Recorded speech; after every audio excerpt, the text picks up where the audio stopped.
September 7, 10 AM, District Court, Courtroom No. 1. Smack! The court is now in session for the trial of Miss Maya Fay. The prosecution is ready, Your Honor. The defense is ready, Your Honor. Miles Edgeworth. I'd better not show any signs of weakness today, or he'll be on me in an instant. Mr. Edgeworth, please give the court your opening statement. Thank you, Your Honor. The defendant, Miss Maya Fay, was at the scene of the crime. The prosecution has evidence she committed this murder, as we have a witness who saw her do it. The prosecution sees no reason to doubt the facts of this case, Your Honor. I see. Thank you, Mr. Edgeworth. Let's begin then. You may call your first witness. The prosecution calls the chief officer at the scene, Detective Gumshoe. Good old Gumshoe. Witness, please state your name and profession to the court. Sir, my name's Dick Gumshoe, sir. Oh, sorry, I thought I heard something. I'm the detective in charge of homicides down the precinct, sir. Detective Gumshoe, please describe for us the details of this murder. Very well, sir. Let me use this floor map of the office to explain. The body was found by the window, sir. And the cause of death? Loss of blood due to being struck by a blunt object, sir. The murder weapon was the statue of the Thinker found next to the body, sir. It was heavy enough to be a deadly weapon, even in a girl's hands, sir. The court accepts the statue as evidence. They're still calling it a statue. Oh, hold on a second. Oh, wait a second. Okay. Floor plans added to the court record. Now, detective. Yes, sir. You immediately arrested Miss Maya Fay, who was found at the scene, correct? Can you tell me why? Yes, sir. I had hard evidence she did it, sir. Detective Gumshoe, please testify to the court about this hard evidence. Witness testimony. Maya Fay's arrest. As soon as the phone came in, I rushed to the scene. There were two people there already. The defendant, Miss Maya Fay, and the lawyer, Mr. Phoenix Wright. I immediately arrested Miss Maya Fay. Why? We had a witness account describing her. The witness saw Miss Maya Fay at the very moment of the murder. The very moment, you say? Very well. Mr. Wright, you may begin your cross-examination. Yes, Your Honor. Cross-examine what? I couldn't see a single contradiction in that testimony. Hey, Maya just threw something at me. What's this? When my sister couldn't find any contradictions in a witness's testimony, she would bluff it and press the witness on every detail.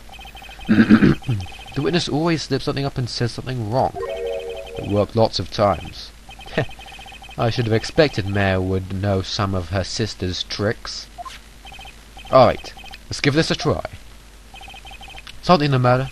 No, Your Honor. I'd like to begin my cross-examination. Cross-examination. Maya Fay's arrest. As soon as the phone call came in, I rushed to the scene. Who did you say you got a call from? Hey pal, don't play dumb, you know who. The call was from a customer at the Gatewater Hotel, right across the crime scene. Okay, I pressed. Not sure it did much though. Right, please continue. There were two people there already. Detective Gumshoe, how long would you say it took between you receiving the call and your arrival at the crime scene? Right. I'd say it was about 3 minutes. That's pretty fast. Our motto this month is quick response. That's how I got there before the killer got away. Indeed. So, tell us who the two people were you found on the crime scene were. Yes, sir. The defendant, Miss Maya Fay, and the lawyer, Mr. Phoenix Wright. Are you absolutely sure it was us? Listen, pal, your dialect will only get you so far. With her funky hippie clothes and your spiky hair, you two stand out like suspicious people at a crime scene. Well, he does have a point about her. She is pretty unmistakable. I should pick my points and to press it with a little more care. I immediately arrested Miss Maya Fay. Why is that? What's your reason? Why? We had a witness accounting describing her. Hold on just 1 second. Yeah? If I heard correctly, you said you arrested her because you had hard evidence she did it, correct? Huh? Did I say that? Me? I heard you say it. You did say it. You said it. Exactly what about this suspicious woman in pink's claim was hard evidence? What? Miss May isn't suspicious and she sure ain't pink, pal. Well, I guess she is pink. That's enough, Detective Gumshoe. Do you have any more solid proof that her claims, Detective? I guess pressing can have its advantages. Yes. Gah. Sorry, I got in the order of things mixed up in my testimony, Your Honor, sir. There was something I should have told you about first, Your Honor. Very well, Detective. Let's hear your testimony again. Witness testimony. Hard evidence. Yeah, we like hard evidence. After securing the suspect, I examined the scene of this crime with my own eyes. I found a memo written on a piece of paper next to the victim's body. On it, the word Mayor was written clearly in blood. The lab test results showed that the blood was the victim's. Also, there was blood found on the victim's finger. Before she died, the victim wrote the killer's name. How'd you like that? That's my hard evidence. Before we begin cross-examination, I have a question for you, Detective. Your Honor. Why didn't you testify about this vital piece of evidence for the first time? I know. I'm really embarrassed. I forgot about it, Your Honor, sir. Try to be more careful. Very well. The defense may begin its cross-examination. His testimony screams contradiction. After securing the suspect, I examined the crime scene with my own eyes. I found a memo written on a piece of paper next to the victim's body. On it, the word Mayor was written clearly in blood. Lab test results showed that the blood was the victim's. Also, there was blood found on the victim's finger. Before she died, the victim wrote the killer's name. Well, according to the autopsy report, death was instantaneous, which means she died immediately after she was struck. She couldn't have wrote the name before she died. Detective Gumshoe, there's only one thing I want you to clarify for me here. You say that the victim, Mia Fey, wrote this note. She was accusing the defendant, Mia Fey. That's really what you're saying? What?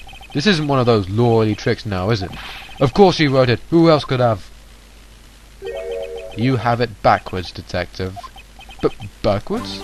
The victim is the only person who absolutely could not have written it. This is a report from your department, Detective. Immediate death due to a blow from a blunt object.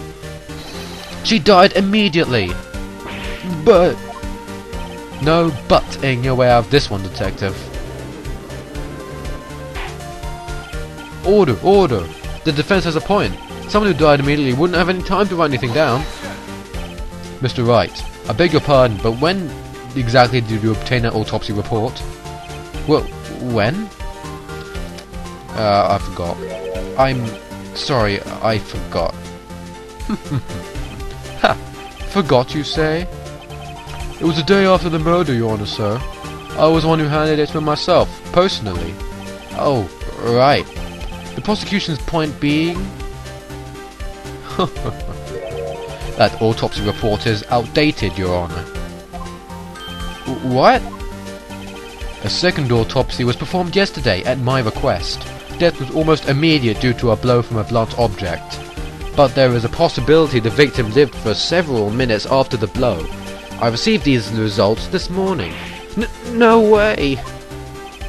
Your Honor, it's quite easy to imagine that the victim did have time to write Mayor.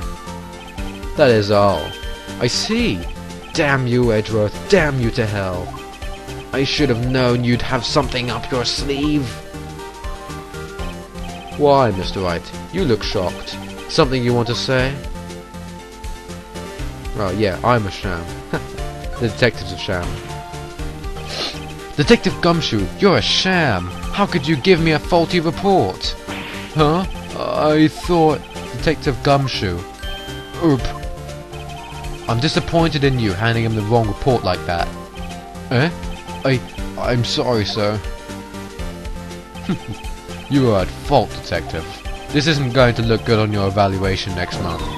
What? But... Your Honor, I submit this report to the court. Understood.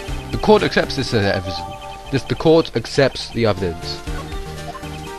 Well, Your Honor, the evidence strongly suggests the victim was identifying the killer. I suppose that's the obvious conclusion, yes. Darn, this isn't good.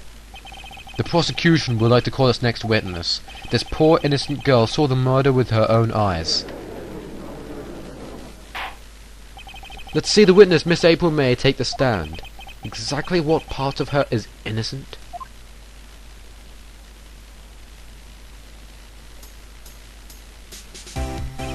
Witness, your name, please. April May, at your service. Wink.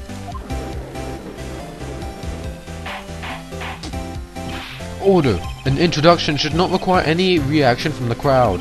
The witness will refrain from wanton winking. Oh, yes, Your Honor.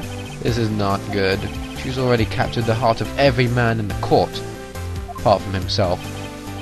Tell us, where were you on the night of September 5 when the murder occurred? Gee, I was, like, in my hotel room, teehee. I checked in right after lunch. And this hotel is directly across from the Fay & Co. law offices? That's right, big boy. Please testify to the court about what you saw. Witness testimony, witness's account. It was like 9 at night. I looked out from the window, you know. And then, ooh, I saw a woman with long hair being attacked. The one attacking her was that mousy girl sitting in the defendant's chair. Then a woman, like, dodged to one side and ran away. But that girl, she caught up with her and she hit her. Then the woman with the long hair, she kinda slumped. In the end, that's all I saw. Every little bitsy wink. Well, Your Honor, I see. It is a remarkably solid testimony. I don't see any trouble with the witness any... Wait, Your Honor. Yes, Mr. Wright? What about my cross-examination? I thought the witness's testimony just now was quite firm, didn't you? Mr. Wright, I understand you were Miss Mia Fay's understudy, were you not? You must know her techniques well. Her cowardly way of finding tiny faults in perfectly good testimonies. Hey! How dare you! Well, Mr. Wright, will you cross-examine the witness? Sure, of course. I'll gladly proceed with the cross-examination. If only because I have a feeling Edgeworth doesn't want me to. She has some kind of weakness. Very well, you may begin your cross-examination. Witness's account. It was like 9 o'clock at night. I looked out the window, you know. Why'd you do that? Huh? Why? Like, why what? Why did you look out the window? Were you expected to see something? Oh, well, gee. What? That's it? She can't get out of this question that easily. I sort of, you know, had a feeling. Well, I have a feeling she's trying to avoid the question. Maybe I should press a little harder on this one? Go for it. Always press harder. Let's see how far I can run with this. Surely you must have had a reason to look out your window at the time of night. Mr. Wright, I will not have you badgering my witness. Badgering? You insist on needling her with these trivial questions. I really don't think it should be allowed. Yeah, stop him! The poor girl! He's an idiot! Stop him! Order! Mr. Wright, you have been warned. Poor girl? What about poor me? Poor defenseless Phoenix Wright? You looked out the window. What did you see next? And then, ooh, I saw a woman with long hair being attacked. The one attacking her was that mousy girl sitting in the defendant's chair. How'd you know she was a defendant? Huh? Well, you know, she had a girlish physique. Women know these things. Look, I just know, okay? There was only one person at the scene of the crime with a short, girlish figure. The testimony is bulletproof, Your Honor. He's right. No, I question testimony. Hold on a minute! That testimony stinks! What?